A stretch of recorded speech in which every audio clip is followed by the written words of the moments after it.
السلام علیکم ویورز، کیا حال ہے آپ سب کا؟ امید ہے آپ ٹھیک ہوں گے۔ آج میں آپ کو ہلدی کے فوائد بتاؤں گی۔ اگر آپ کو ہماری ویڈیو پسند آئے تو ہمارے چینل ہیلتھ ٹپس کو ضرور شیئر اور سبسکرائب کیجیے۔ آج سے پہلے آپ نے ہلدی کو کھانے میں استعمال کیا ہوگا، لیکن آج میں آپ کو اس کے حیرت انگیز طبی فوائد بتاؤں گی۔ ہلدی کے بے شمار طبی فوائد ہیں۔ امریکی کیمیکل جرنل کے مطابق ہلدی میں antioxidant, antiviral, antibacterial اور اینٹی فنگل خصوصیات پائی جاتی ہیں۔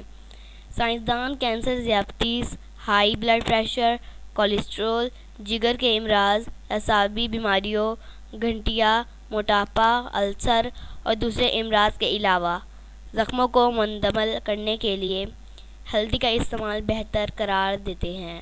لیکن اس کا ہرگز یہ مطلب نہ لیا جائے کہ ہلدی کو براہ راست استعمال کیا جائے۔ کھانوں اور دیگر اشیاء خوردنی کے ساتھ ملا کر ہی ہلدی استعمال کرنی چاہیے۔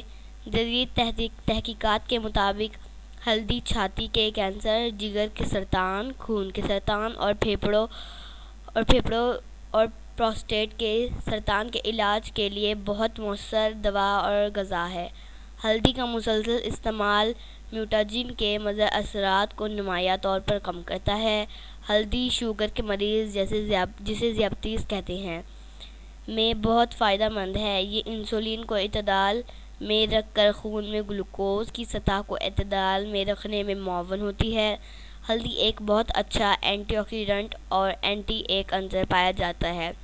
ذیابیطس کے مریض کی وجہ سے ہونے والی پیچیدگیوں کو کم کرتا ہے۔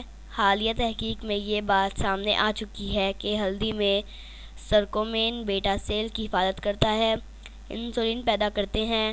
لہذا جن لوگوں کو ذیابیطس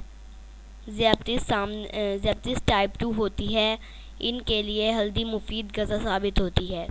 کئی ممالک میں ہلدی اور ادرک کا قہوہ بنا کر پیا جاتا ہے، جو اینٹی آکسیڈنٹ اور اینٹی انفلیمیٹری خصوصیات پیدا کرتا ہے۔ نزلہ، زکام اور سردی سے پیدا ہونے والی دردوں میں بھی یہ مفید ترین کے حوالے سے ذیابیطس کے مریض دن میں ایک بار بھی پی سکتے ہیں، اور زیادہ بہتر ہے کہ وہ سادہ غذا میں استعمال کیا کریں۔ شکریہ۔